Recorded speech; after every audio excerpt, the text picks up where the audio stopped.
그가 재무장관을 성공적으로 마무리한 것은 물론 수신제가가 선행되었기 때문일 것이다. 부인 정원모는 교직과 가정주부를 넘어 남편의 일에 기꺼이 동참했다.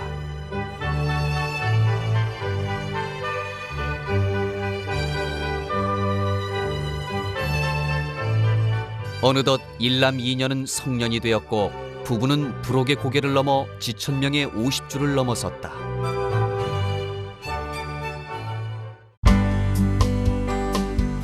전환의 시대에 떠밀려 쉼없이 앞만 보고 달려왔다. 자, 이제 또 이승윤이 걸어가며 그리는 궤적은 무엇일까?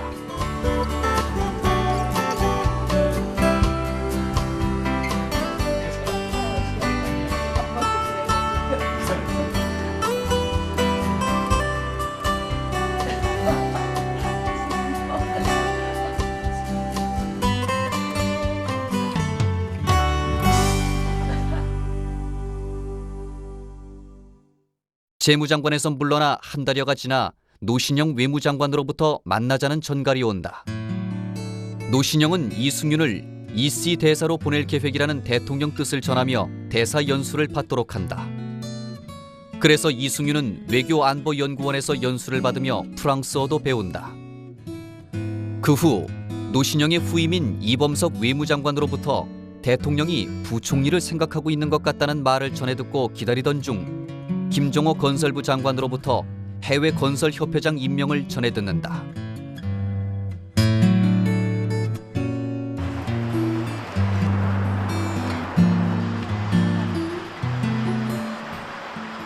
(1983년 4월) 이승윤은 해외 건설협회장에 부임한다. 그동안 한국산업연구소 자문위원으로 활동하기도 했지만 1년 3개월여 만에 공직에 복귀한 것이었다. 훗날 이승윤이 13대 국회에 진출해 대통령에서 물러나 있던 전두환을 인사차 찾았다. 전두환은 이때 이승윤에게 몇 번을 경제부총리를 맡기려 했지만 여의치 않았다며 미안하다는 뜻을 전했다고 한다.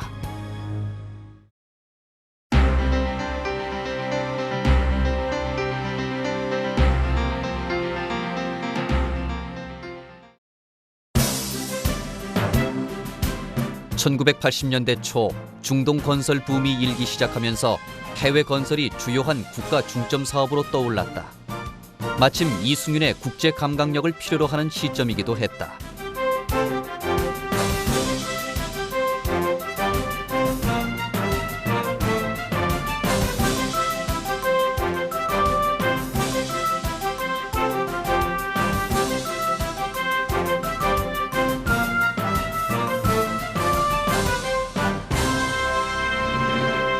이승윤이 해외 건설협회장으로 재임할 때 건설의 중동 지역 진출로 많은 노동 인력이 해외로 진출해 외화를 획득하고 그 결과로 국가 경제 발전의 초석이 되었다.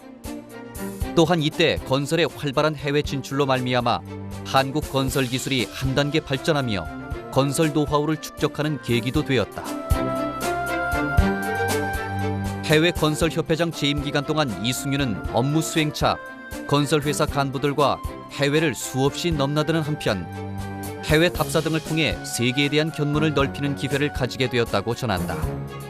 비로소 자신을 성찰하는 시간을 가진 것이다. 그래서 이승윤은 지난 시절을 되돌아볼 때 이때를 가장 행복하고 보람된 시절로 추억한다고 했다. 공직으로서는 꽤 긴 세월이었다. 이승윤은 해외 건설협회장으로 6년여를 재임한다. 그가 해외 건설협회장으로 재임한 기간은 정치적으로 갈등의 시대이기도 했다. 전두환 독재정권 타도를 외치는 시위가 전국적으로 확산되자 전두환 정권은 노태우를 통해 6.29 선언을 하게 된다. 6.29 선언으로 대통령 직선제가 시행되어 대선 국면에 접어들자 이승윤은 민정당의 대통령 선거대책위 지도위원으로 활동하게 된다.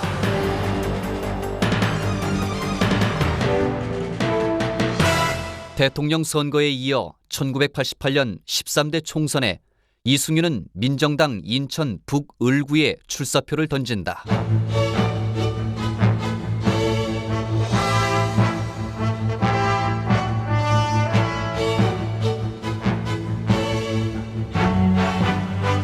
후 10대에 이어 행정부를 애돌아 고향 인천의 지역구로 돌아온 것이다. 그는 무난히 당선되어 13대 국회에 진출한다. 정치계로 다시 복귀한 것이다. 정치인 이승윤. 그러나 그는 정치인보다는 학자의 이미지로서 더 어필한다. 그래서일까? 그는 13대 국회에 들어가자마자 정책조정실장에 임명되었다. 이로써 과거 연구 차원을 넘어 집권당 정책을 주도하는 전면에 나서게 된다.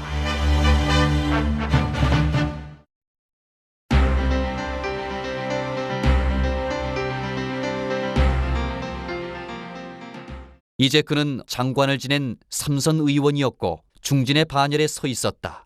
그만큼 세월의 덮개도 쌓인 것이다. 이때 정원모에게도 변화가 있었다. 이화여대에서 후학을 가르치던 정원모는 남편이 지역구 정치인으로 진출하자 뒷바라지에 전념하기 위해서 교직을 퇴임한 것이다. 복잡다단한 지역구 정치는 내조를 필요로 했던 것이었다. 이때 남편을 대신해 지역구를 누비던 정원모는 서민들의 애환을 몸으로 체득했다고 한다.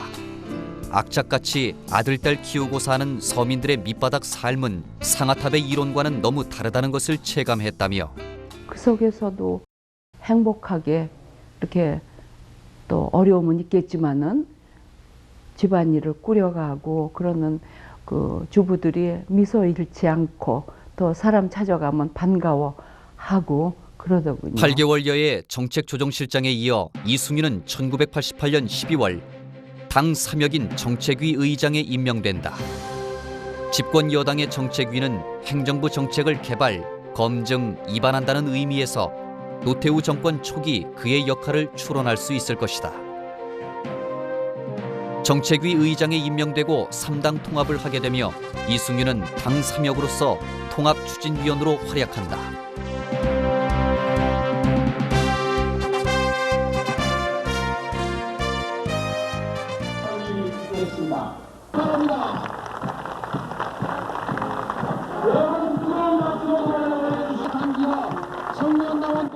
시대적 산물일까? 집권당의 정책을 주도하던 이승윤은 이때 적잖은 대립을 겪기도 한다. 6.29 선언의 과정을 거쳐 대통령 직선제를 통해 집권한 노태우는 시민단체의 지지를 받던 조순을 경제기획원 장관에 기용했다. 이는 노태우 정권의 정책 혼선으로 작용했고 결국 이승윤과의 갈등으로까지 전이된다. 당의 이승윤, 행정부의 조순, 청와대 경제수석 문희각. 전문가들은 이 체제가 이상적으로 짜여져 있다고 평가했지만 세 사람의 견해는 일치하지 않았다.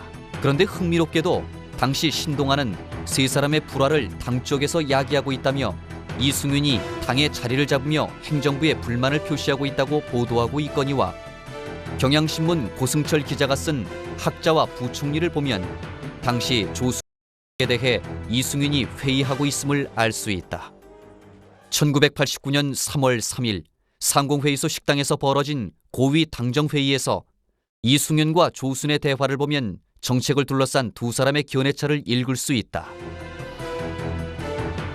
이때 조순의 통화량 일변도 정책을 이승윤이 통박하자 조순이 오늘 회의를 소집한 이유가 우리를 비판하려고 마련한 자리냐고 감정적으로 맞받아친다. 결국 격앙된 자리를 이승윤이 언론이 부총리와 나를 싸움 붙이는 경향이 있는데 너무 섭섭하게 생각하지 마십시오. 국민들이 모르는 사이에 경제는 병들고 있는데 안이하게 생각하는 사람이 많아 경각심을 주기 위해 이 자리를 마련한 것이라며 정리한다. 표면적으로는 당정 간의 갈등이었지만 이면적으로는 당시 조순이 펼치는 정책에 대해 이승윤의 불신이 자리하고 있었기 때문이었다. 또 이승윤이 프리드만 이론을, 조순은 케인즈 이론을 선호해 혹자는 뿌리가 다른 데서 불신의 원인을 찾기도 하는데 실제 두 사람이 첨예한 대립을 한 것은 당시 운이되던 금융실명제 실시 여부라는 현안 때문이었다. 조수는 금융실명제 실시를 주장했고 이승윤은 시기상조론을 폈다. 명분에서는 실시가 힘을 얻었지만 당시 전셋값 대란이 일어날 정도로 국민 경제가 침체기여서 이승윤은 금융실명제를 소화할 수 있을 때까지 유보를 주장한다. 이상론과 현실론의 충돌이었다. 결국 실시 여부 결단을 내리지 못하던 조수는 권력 상층부와 갈등이 있는 것 아니냐는 추측을 자아내며 물러나게 된다. 그리고 아이러니하게도 조순 후임으로 이승윤이 경제부총리에 발탁된다. 1990년 3월 이승윤은 경제부총리 겸 기획원 장관에 임명되었다.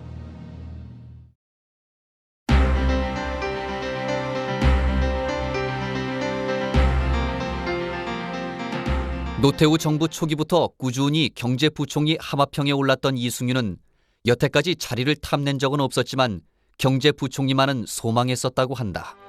88년 정계에 돌아온 것도 부총리를 하려면 국회에 들어와야 한다는 김윤환의 권유 때문이기도 했다. 이승윤의 경제부총리 기용은 난마처럼 얽힌 경제난을 조순으로서는 해결할 수 없다는 측면에서의 교체였고 명분보다는 실리, 이상보다는 현실로의 전환을 의미하는 것이었다. 그래서 경제부총리에 취임하며 이승윤은 자신의 경제 운용을 성장 속의 형평과 안정 속의 개혁으로 정리하고 지금까지의 정책을 전면 재검토에 들어간다. 이승윤이 취임하고 나서도 가장 큰 경제 현안은 금융실명제였다. 조순이 설왕설래하다가 사퇴하면서 그 몫은 고스란히 이승윤에게 이양된 것이다. 이제 그는 결정권자로서 공식 실시 유보의 판정을 내린다. 취임 20여일 만에 그는 금융실명제 유보를 포함한 경제활성화 종합대책을 내놓는다. 정부는 내년 1월부터 실시하기로 했던 금융실명제를 유보하고 기업의 투자 활성화를 촉진시키기로 했습니다. 대통령 주재로 경제활성화 종합대책회의를 가진 데 이어서 12개 경제부처 장관의 합동 기자회견을 통해 경제활성화 종합대책을 밝힌 정부는 물가 불안을 막기 위해 전기요금과 전화료, 도시가스요금 등을 내리기로 했습니다.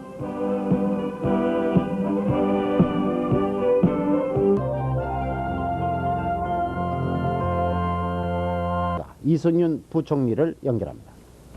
금융실명제를 일단 정부로서는 유보한다. 금융실명제 무기한 유보 근거는 당시 허약한 한국 경제로는 그 여파를 감당할 수 없다는 현실론이었다. 재벌 위주의 성장 정책을 표방하고 나선 것은 정경유착의 실체를 드러낸 것이라고 그러나 평했습니다. 금융실명제 유보는 야당과 학계, 시민단체 등의 비판에 직면한다. 언론에서는 연일 금융실명제 연기에 대한 찬반 토론이 잇따랐다. 이승윤 자신도 논란을 피하지 않고 TV 토론에 적극 참여해 실시 유보 논리를 설파한다. 금융실명제는 결국 무기한 유보가 되었습니다. 우려를 금할 수가 없습니다. 이건 공정분배의 수단입니다. 그 환자가 수술을 감내할 만한 힘이 있을 때 해야 됩니다. 분배라는 것이 자칫 잘못하면 있는 사람을 빼뜨려서 없는 사람에게 직접 놓아주는, 우리가 긴 역사적인 발전 과정에서 3년, 4년, 5년 이게 뭔가 아닙니다. 지금 이걸 한번 잘못했다가는 지금 엄청나게 절박한 상황입니다.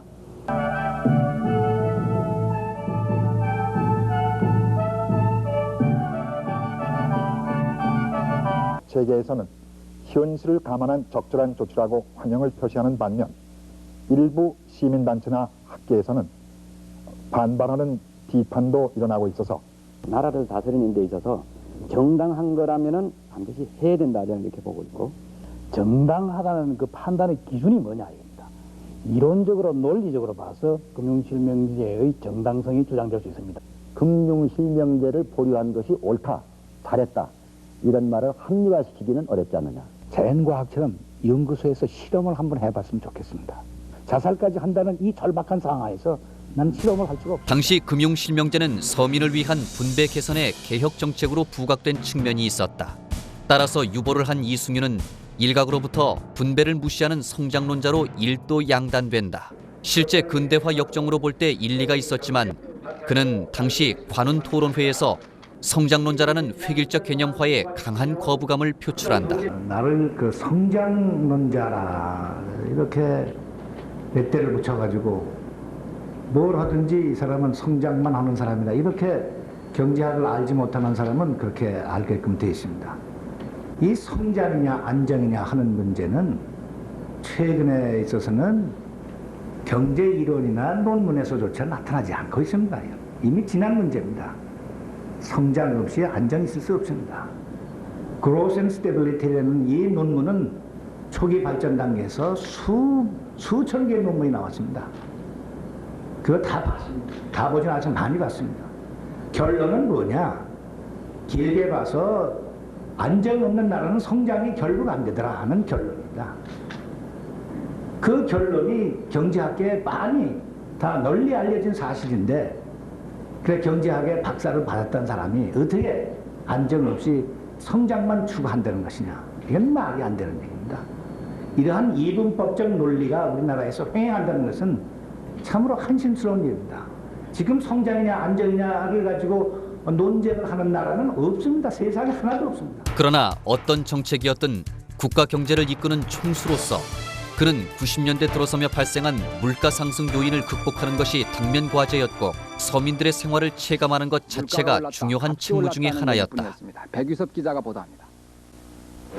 이승윤 부총리는 먼저 요즘 값이 뛰고 있는 쌀값에 관심을 가졌습니다. 어떻게 요새 잘 팔립니까 이게? 좀 싸게 부르고 있어요. 이거 얼마 받습니까? 지금 3개 받고 있는 거예요. 3개. 작년하고 어때요? 생선 가게 주인은 작년보다 20%가량 값이 올랐다고 설명했습니다. 이승윤 부총리는 이 밖에 새우젓 가게, 옷 가게에도 들렀지만 가는 데마다 값이 올랐다는 얘기뿐이었습니다. 이 부총리는 시장에 나와보니 생생한 얘기들을 들을 수가 있었다면서 어떻게 해서라도 서민들이 생필품 값을 안정시키겠다고 말했습니다. MBC 뉴스 백유섭입니다. 90년대 들어서며 악화된 국제수지의 순환기적인 문제와 불안정한 노동시장, 부동산 투기 등 중첩된 난제가 단시일 내에 좋아질 리 만무했다. 그래서 경제기획원은 구조적인 경제난을 혁파할 전략에 고심한다. 고심 끝에 경제기획원은 고질적으로 한국 경제를 괴롭히는 부동산 투기 근절 대책을 내놓는다. 경제부처 장관들이 합동으로 부동산 투기 억제와 물가 안정을 위한 특별 보완 대책을 발표할 예정입니다. 정부는 대기업과 금융기관으로 하여금 과다 보유 부동산을 매각토록 촉구하고, 비업무용 부동산에 대하여서는 의무적으로 처분토록 하면서 동시에 신규 취득도 억제해 나가고자 합니다. 이승윤 부총리께 답변을 부탁드립니다.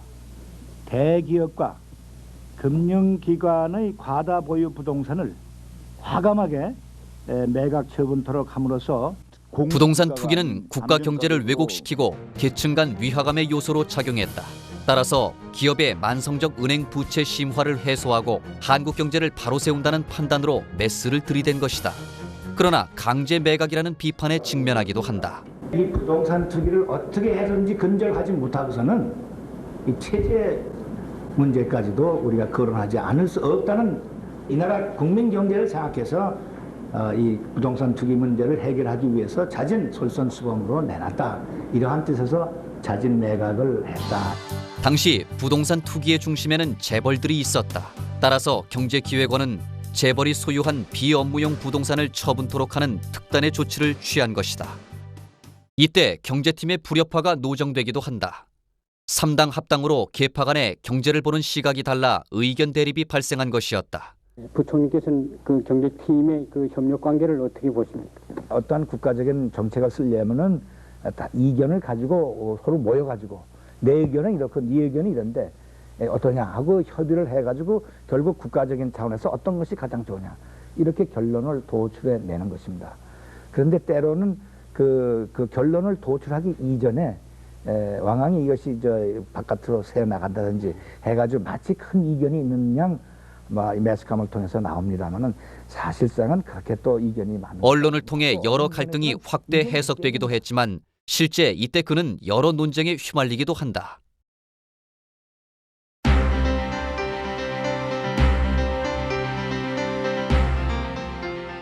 구조적 경제 모순의 과감한 혁파, 그리고 서민 생활의 물가 안정에 심혈을 기울이며 어느덧 그는 취임 100일을 넘어서고 있었다. 호전조짐을 보인다는 평가도 있었지만 구조적으로 곪은 경제가 금세 좋아질 리 만무했다.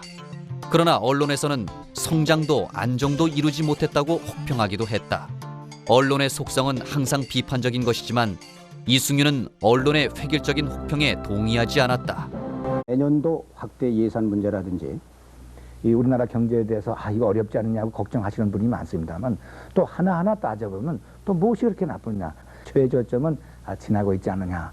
1, 4분기에 있어서의 그 수출의 그 둔화라든지 또는 기업 활동의 위축이라든지 이러한 것들은 많이 시정이 되어 가지고 이 성장률도 9%가 넘고 있고 또 성장의 그 구성 요소로 봐서도 건전한 방면으로 가고 있습니다. 그리고 수출에 있어서도 1, 4분기엔 적자폭이 컸습니다만은 6, 7월에 와서는 흑자로 전환이 됐고. 취임 6개월여가 지나면서 그는 현재 경제 상황은 회복 국면이라는 분석을 내놓았지만 언론은 여전히 부정적이었다. 그러나 그는 이에 개의치 않고 소신껏 한자릿수 물가 억제에 바탕한 정책과 현장의 실물 경제를 챙겨나간다. 정보 이용은 많이 늘고 있습니다. 사실 작년도 별로 안 해요. 상황이 그렇습니다. 금년에 그래도요. 작년보다 이게 몇 백은 올랐는데 그 이유가 어디에 있다고 그러세요? 연말이 다가오며 개각이 대두되어 부총리 이승윤을 포함한 경제팀의 물갈이설이 흘러나온다. 그러나 12월 26일 개각이 단행되었지만 경제팀은 대부분 유임된다. 악재에도 불구하고 물가 안정을 유지하는 이승윤의 정책 노선이 신뢰를 받고 있다는 반증이었다. 사실 이때 국내외 정세는 비상한 경제관리 능력을 요구하는 국면이었다. 미국의 이라크 공습을 앞둔 페르시아 만의 전운과 우루과이 라운드 타결을 둘러싸고 농민들의 반발이 지속되며 혼란스러운 형국이었기 때문이다. 여러분 안녕하십니까. 페르시아만 사태 여하에 따라서 91년도에 세계 경제의 진로가 결정될 것 같고 네. 또 이에 따라서 우리 경제에도 엄청난 영향을 줄 걸로 알고 있습니다. 부총리께서는 경제정책 전체 운영의 줄거리를 책임지는 입장에서는 그래서 아까 말씀드린 대로 최악의 상황까지 상정을 해서 그에 대비한 준비는 하고 있다, 내부적으로. 대통령도 경제정책의 일관성이 있느냐 이렇게 부총리에게 물어봤다는 신문 보도도 있는데 사실은 말씀이죠. 그게 와전이었다면 좋겠습니다만. 경제 발전도 추구하고 있고 정치적 민주주의를 추구하고 있습니다. 91년 1월 마침내 걸프전이 발발한다. 세계 경제는 전시 경제 체제로 전환한다. 과연 이 전쟁이 미국이 원하는 대로 속결속단으로 단기전으로 끝날 것인지 혹은 장기화돼서 장기전이 될 것인지가 문제입니다. 전쟁이 발발하면 유가가 크게 올라갈 것이다. 세계 증권 시장은 폭락을 할 것이다. 이러한 여러 가지 예상을 했습니다만은 이승윤 경제팀은 유가 폭등과 수급 불안에 대비한 국가 비상 시스템을 작동하고 비상근무에 들어간다. 국제 수지 적자를 줄일 수도 있고. 걸프전은 결국 미국의 일방적 공격으로 단기전에 그치며 큰 경제적 여파 없이 종전된다. 그러나 우루과이 라운드 타결과 수매가 인상을 둘러싼 야당과 농민의 정부에 대한 불만은 마침내 이승윤과 정면 충돌로 이어진다. 이승윤 부총리는 평민당 이희천 의원이 질문 도중 경제기획원은 살롱 정책의 본산, 이승윤 장관은 반농민적이다라고 표현한 데 대해 정면으로 항의했습니다. 야당 의원의 질문 내용에 대한 이승윤 부총리의 취소 요구로 약 2시간 반 동안 정회되는 진통을 겪기도 했습니다. 정치권 전체가 뒤숭숭한 가운데 폭발한 것으로 남은 국회 일정이 지금까지와는 달리 순탄할 것으로 보이지 않습니다. 평민당 의원 질문 내용에 대한 부총리의 취소 요구에서 비롯됐습니다. 경제개혁원은 살롱정책의 본부이며 이승윤 경제개혁원 장관은 농민의 적이라고 해도 과언은 아닌 심정입니다. 어떤 나라 정부가 농민을 죽이려고 하는 정부가 어디 있습니까? 이희천 의원께서는 제 바라건대 스스로 취소를 해주셨으면 좋겠고 의장님께서는 이 발언을 취소해 주셨으면 좋겠습니다. 이 사건은 결국 여야의 대립으로 치닫는다. 야당의 이승윤에 대한 성토가 이어지자 여당의 석준규 의원이 정치의 총본산인 국회에서 야당 의원의 폭력적인 언사로 촉발되었다고 반격하며 국회 파행으로 비화된다. 형식의 문제가 아니라 국민을 받드는 본질의 문제다. 평민당은 이승윤 부총리를 파면시킬 것을 요구하는 한편 이 부총리를 상대로 한 어떠한 국정 심의도 거부하기로 했습니다. 정부 정책이 살롱 정책이라는 것은 여야 의원이 일치해서 지금 정부 농정을 규탄하고 있죠. 한편 민자당은 김영삼 대표 자리 부근에서 총무단 중심의 즉석 구수회의를 열고 일단 평민당의 행동을 지켜보자는 데 의견을 모았습니다. 여야 총무들은 국회의장실에서 만나 본회의 속개 방안을 논의한 끝에 부총리가 아닌 다른 국무위원의 답변으로 결국 이 사건은 이승윤이 평민당사를 찾아 유감을 표하며 일단락되었지만 당시 만만치 않은 난국의 산물이었다.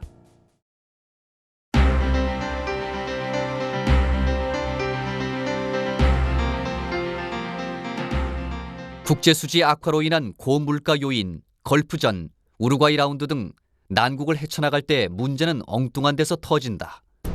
수서 사건으로 여야 의원과 청와대 비서가 구속되고 권력 상층부가 개입되었다는 의혹이 일며 민심이 사나워지자 궁지에 몰린 노태우는 서둘러 개각과 당직 개편을 단행한다. 이에 경제팀과 이승윤도 해임된다. 국면 전환을 위한 희생양이었다.